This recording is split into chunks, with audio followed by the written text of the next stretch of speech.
लता को क्या हुआ? क्या हुआ? पांडु, अरे देखो, देख तेरी बीवी को क्या हुआ है, जल्दी आ। देखो ना इसको क्या हुआ? अरे देखो कोई। क्या हुआ? क्या हुआ? इसे देवी आई है। हाँ देवी आई है। सब लोग पैर पड़ो इसका, पैर पड़ो। देवी आई है। हाँ देवी आई, मैंने बोला था ना देवी आई है। अरे लता साहब मैं क्या करूँ अभी? मैं कहाँ लेके जाऊँ इसको? कैसे ठीक होगी? अरे रोना धोना बंद कर, डॉक्टर के पास लेके जाओ उसको।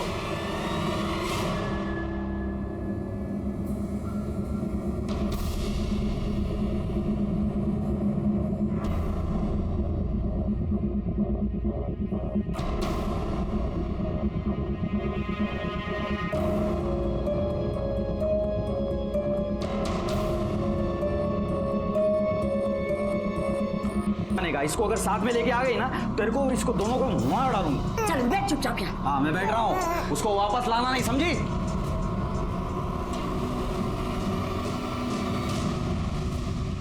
साहब मेरी बीवी को ढूंढ निकालिए साहब, वो पता नहीं कहाँ गायब हो गई साहब, घर में नहीं आई। एक मिनट जरा शांत हो जाओ और शांति से बताओ हुआ क्या है। साहब मेरी बीवी लता सुरवे कल अरनाला के देवी के मंदिर में गई थी साहब सुबह, और घर में वापस लौटी नहीं साहब, पता नहीं कहाँ चली गई। तो मंदिर के आसपास जहाँ ढूंढना था सब जगह ढूंढा साहब, लेकिन नहीं मिली। तुम्हारी बीवी मंदिर में अकेली गई थी, कोई था नहीं उसके साथ? वो और हमारी बच्ची थी उसके साथ। बच्ची की उम्र क्या है? अभी 10 दिन की है साहब बच्ची, उसी की नजर उतरवाने के लिए गई थी, लेकिन आई नहीं वापस। 10 दिन की बच्ची को लेकर तुम्हारी बीवी मंदिर गई थी? हाँ साहब। तो वो अकेली क्यों गई, तुम क्यों नहीं गए उसके साथ में? साहब मेरे को काम पे जाना पड़ता है ना साहब, अभी वो बच्चा घर में है, तब से लता भी काम पे जाती नहीं, तो मुझे जाना ही पड़ता है। अगर मैं भी छुट्टी लेने लगा तो काम के वादे हो जाएंगे साहब। एकदम गरीब है साहब, रोज कमाओ रोज खाओ ऐसा चलता है। तुम्हारे घर में तुम दोनों के अलावा कोई और है? 6 साल का बेटा है, प्रकाश नाम है उसका। बीवी की फोटो है? कामनी मैडम, इसकी रिपोर्ट लिखवा लीजिए, सब डिटेल्स कामनी मैडम को बता देना। गायकवाड़ जरा पता कर रहा। सर। हाँ ये कल अपनी बच्ची को लेकर यहाँ आई थी, उसकी नजर उतारी, दर्शन किया और फिर चली गई। कुछ अंदाजा है कि यहाँ से वो गई कहाँ थी? नहीं सर, ये तो हमें नहीं मालूम। 3 महीने पहले देवी माँ ने कृपा की थी उसके ऊपर। बच्चा दानी निकालने के बाद भी पेट से थी वो। शिवांगी ताई कहती थी देवी माँ जरूर आएगी, और देवी माँ आ गई, वो भी लता के बेटी के रूप में। देवी की नजर थी लता के घर पर, इसलिए उसने लता के कोख में जन्म लिया। इतनी आसानी से इन्हें बेवकूफ बनाते हैं कि हम उन्हें कुछ नहीं कर पाएंगे। एनीवे, गायकवाड़, लता के बारे में कुछ पता चला? जी सर, लता के बारे में एक इंटरेस्टिंग बात ये पता चली है कि उसका यूटेरस निकालने के बाद भी वो प्रेग्नेंट हो गई, और गाँव वालों का मानना है कि उस पर देवी माँ की कृपा हुई। What rubbish Gaikwad. हाँ सर, ऐसा भी हो सकता है, क्योंकि उनके ऊपर देवी माँ का आशीर्वाद है। करड़े, ये तुम कह रहे हो? पुलिस वाले हो ना तुम?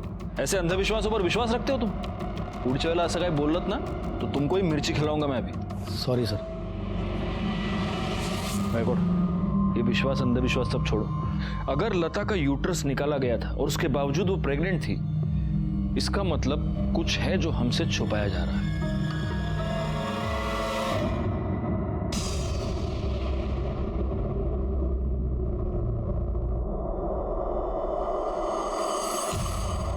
श्रद्धा और अंधश्रद्धा में बहुत ही हल्का फर्क होता है, और इसी फर्क का फायदा उठाकर कई बार पैसे वाले लोग गरीबों का शोषण करते हैं। गरीबों को इस बात का यकीन दिलाया जाता है कि उनकी जिंदगी की सारी तकलीफें उनकी किस्मत है। ये हालात तब तक बने रहेंगे जब तक कि अज्ञान दूर नहीं होता। तब तक ये अंधश्रद्धा लोगों को डराती रहेगी, उन्हें मजबूर करती रहेगी, यहाँ तक कि झाड़ू पोछा बर्तन वगैरह। अरे सवाल का जवाब दो तुम। अरे तुम पुलिस वाले की बीवी हो तो क्या सवाल पे सवाल करोगी? हाँ हाँ तुम, हाँ हाँ ठीक है।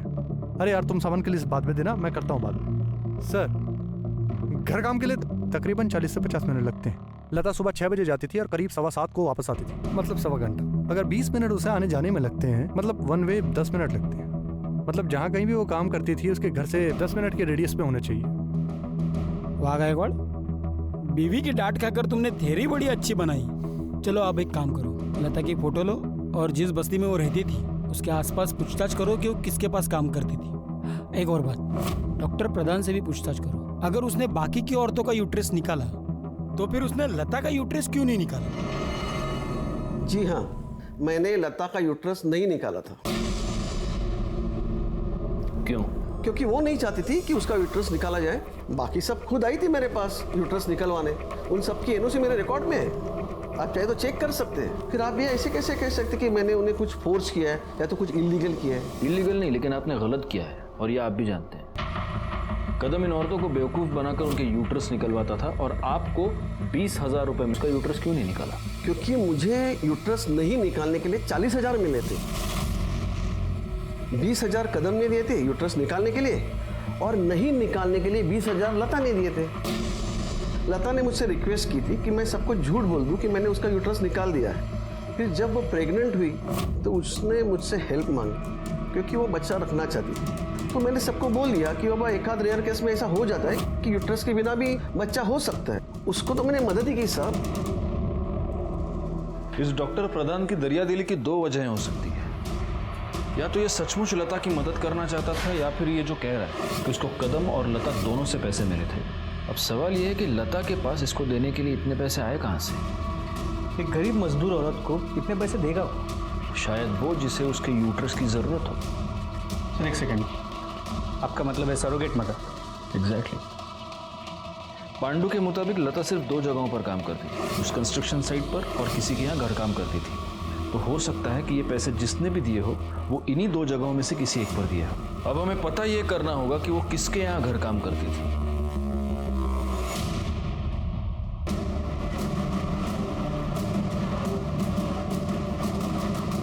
हाँ, इसे तो पहचानते हैं हम। यहाँ पे घर काम के लिए आती थी। किसके यहाँ काम करती? वो 703 में हुसैन साहब के यहाँ। ठीक है।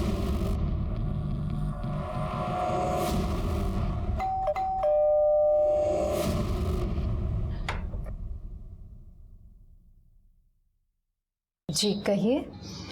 ये आपके यहाँ काम करती थी? हाँ, लेकिन काफी दिनों से काम पर नहीं आ रही। और अब आएगी भी नहीं। क्यों? ये मर चुकी है। मेरी बीवी का 10 साल पहले इंतकाल हो चुका है। मेरा बेटा रहमान भी 5 साल पहले एक्सीडेंट में गुजर गया। अब इस घर में हम सिर्फ 3 ही लोग रहते हैं, मैं, मेरी बहू अस्मा और पोती नाज़नीन। तो आप तीनों के अलावा फैमिली में और कोई नहीं है? एक बेटी है बेनज़ीर, वो वापी में अपने शौहर तबरेज और 2 बच्चों के साथ रहती है। ठीक। मतलब हमारी सरोगसी वाली थियरी गलत निकली, क्योंकि सज्जाद हुसैन की फैमिली में किसी को सरोगसी की जरूरत है ही नहीं। ये भी तो हो सकता है कि फैमिली के अलावा कोई और हो जिसे सरोगेसी की जरूरत हो। होने को तो बहुत लोग हो सकते हैं, पर सवाल ये है कि ये जो भी जरूरतमंद है वो लता को मिला कब और कैसे? क्योंकि अगर सुबह का 1 घंटा छोड़ो तो लता पूरा का पूरा दिन उस कंस्ट्रक्शन साइट पर हुआ करती थी। Excuse me. हेलो, ठीक है सर, मैं अरनाला के देवी मंदिर में अभी जाना होगा।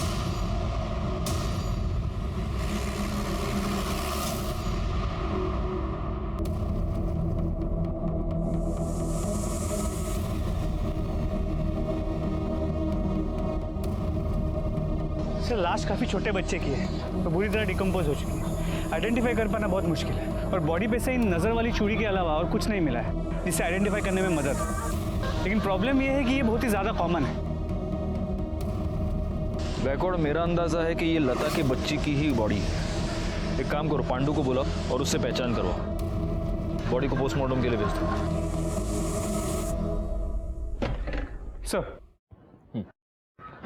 सर पांडु ने बच्ची के हाथ पे पहले नजर वाली चूड़ी से ये कंफर्म किया है कि बच्ची उसी की है, लेकिन फिर भी रूटीन प्रोसीजर के हिसाब से बच्ची के खून को पांडु और लता के सैंपल के साथ मैच करने के लिए भेज दिया है।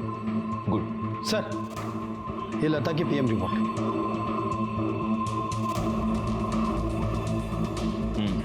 गायकवाड़, जैसा कि हमें शक था लता की मौत गला दबाने की वजह से हुई,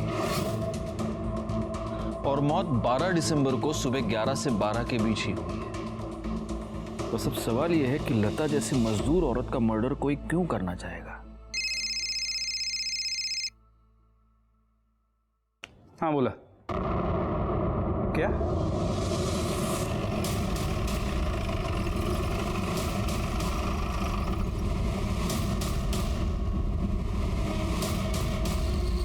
तो बटिए पीछे।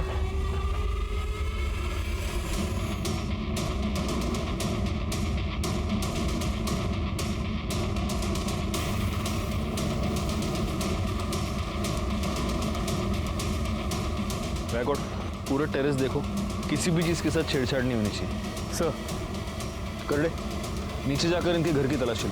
सर, बॉडी को सबसे पहले किसने देखा? सर, कल रात को 9:30 बजे तक जब अस्मा और नाज़नीन शॉपिंग करके घर ऑफिस नहीं पहुंचे तो मैं लाइट्स ऑफ करके सोने चला गया। सर, इससे पहले कई बार ऐसा हो चुका है कि अगर ये लेट हो जाते हैं रात को लौटने में तो अपनी चाबी से दरवाज़ा खोल लेते। फिर सर सुबह जब मैं उठा और किचन में अपनी चाय बनाने के लिए गया तो देखा रात का खाना ऐसे ही पड़ा था। मैं इनको बेडरूम में देखने गया, वहाँ ये दोनों थे ही नहीं। सर, पूरे घर में कहीं नहीं थे। फिर मैं छत पे आया तो दोनों को खून में लथपथ हुए देखा।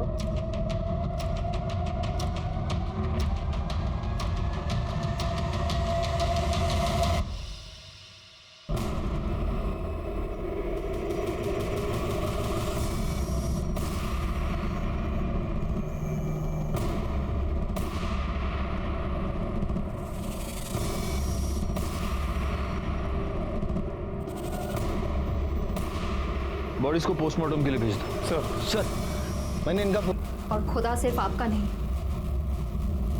वो मेरी भी नियत समझेगा। सर आप शोर मत बचाइए, चलिए यहाँ। नहीं चलेगी तू? प्लीज आप जाएं यहाँ से। अस्मा तो ठीक नहीं कर रही। चलिए सर, इसकी तुझे कीमत चुकानी पड़ेगी। चलिए सर। तो इतना सब कुछ हो जाने के बाद भी तुमने उसे जॉब से नहीं निकाला? सर, मैंने उसे जॉब से इसलिए नहीं निकाला क्योंकि उसे जॉब की बहुत ज़रूरत है, और जितनी उसे जॉब की ज़रूरत थी उतनी सैलून को भी उसकी ज़रूरत है। सर, वो हमारे स्टाफ ऑफ सारे क्लाइंट उसी को पसंद करते थे। हाँ, मैं वहाँ गया था और आप लोगों को इसलिए नहीं बताया क्योंकि मैं खुद अपनी इज्जत का जनाजा नहीं निकालना चाहता था। आपने उसे धमकी भी दी थी कि उसे कीमत चुकानी पड़ेगी। हाँ, तो चुकाई ना उसने कीमत। ये जो कुछ भी हुआ अल्लाह की मर्जी थी साहब, उन्होंने उसको उसके किए की सजा दी। कहीं ऐसा तो नहीं कि अल्लाह की सर, पांडु सच कह रहा था। लता का बैंक में अकाउंट है जिसमें उस दिन 50,000 डिपॉजिट किए गए और एक बार पहले भी कैश में 50,000 डिपॉजिट किए। सर, इम्पोर्टेंट बात यह है कि लता को बैंक में आसमा हुसैन ने इंट्रोड्यूस करवाया था।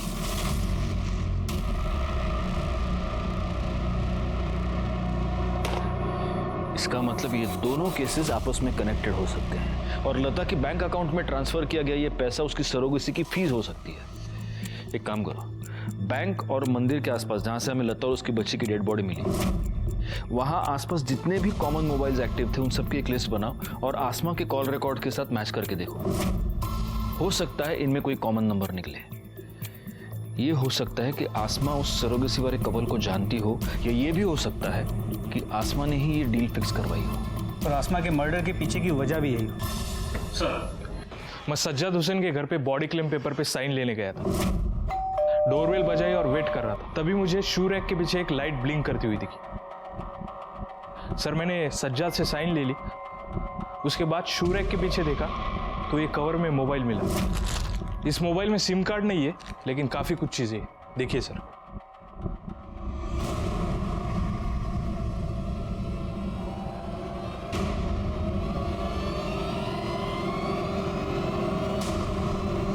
कमली मैडम, पता कीजिए ये मोबाइल किसके नाम पर रजिस्टर्ड है। जी सर। रिकॉर्ड चलो।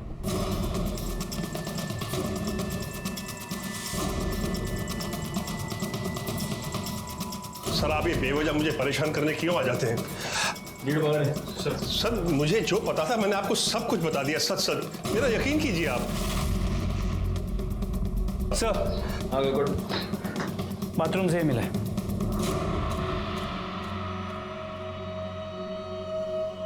आप तो कह रहे हैं कि आपने हमसे कुछ नहीं छुपाया। आपने हमको ये नहीं बताया कि आपने आपकी बहू की बाथरूम में ये स्पाई कैम लगा कर रखा है, जो स्पाई कैम आपके घर के वाईफाई से कनेक्टेड है, और इस स्पाई कैम पर आप अपनी बहू के वीडियोस बनाते थे। आपने हमसे ये भी झूठ बोला कि मर्डर वाले दिन 9:30 बजे तक आसमा और नाज़नीन घर पर नहीं आए थे, जबकि उनका मर्डर शाम को 7 और 8 के बीच हुआ है।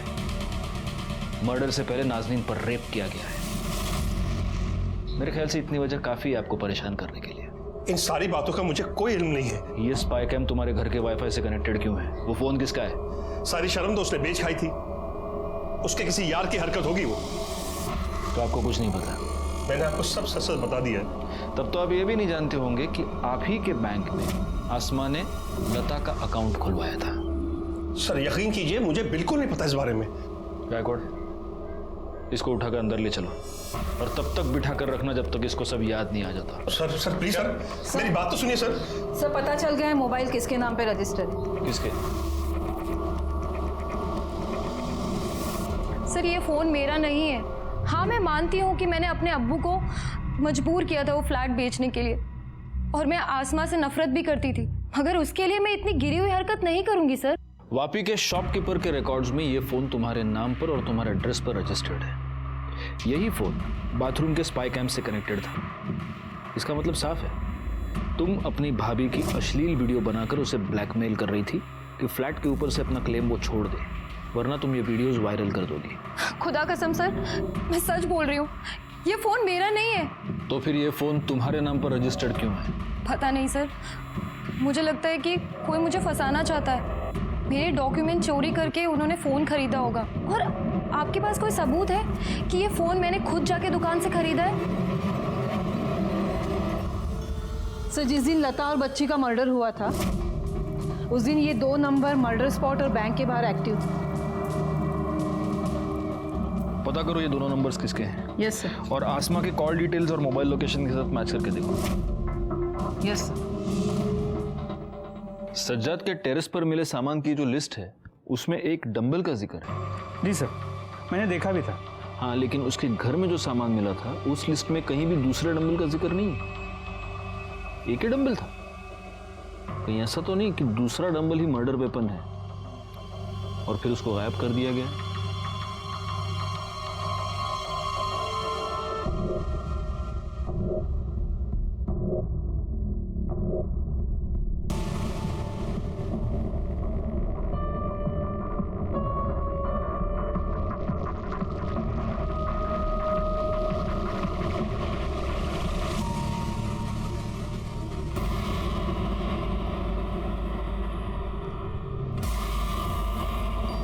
सर ये देखिए ये मिला है।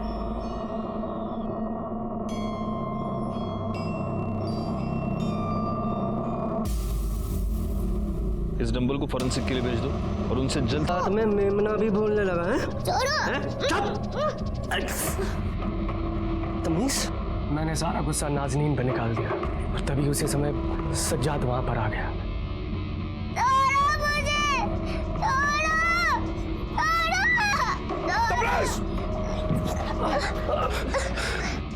ये सब देखा उसने तो बहुत मारा मुझे और छत पे ले गया। बेगैरत इंसान, नालायक।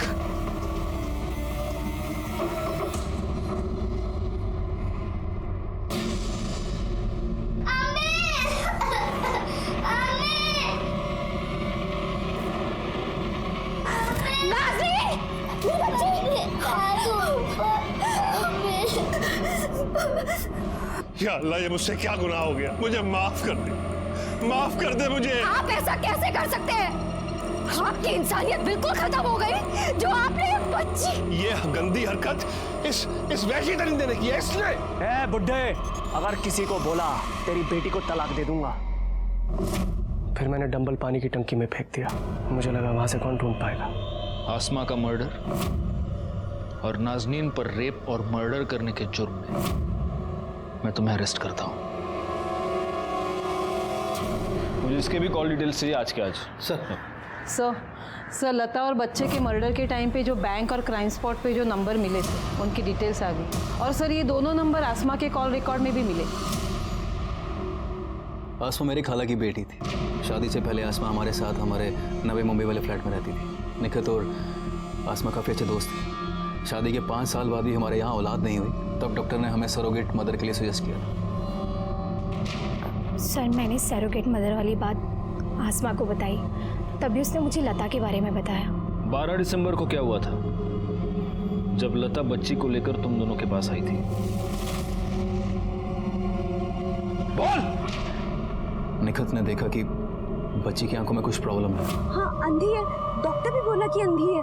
तो तुमने हमें पहले क्यों नहीं बताया? धोखा दिया तुमने हमें एक हेल्दी बच्चा चाहिए था, ना कि ये। देखिए, बात बच्चा पैदा करने की हुई थी सो मैं की। अब ये आपका बच्चा है, संभालिए इसे, रखिए इसे प्यार से। ये बच्चे मुझे नहीं चाहिए।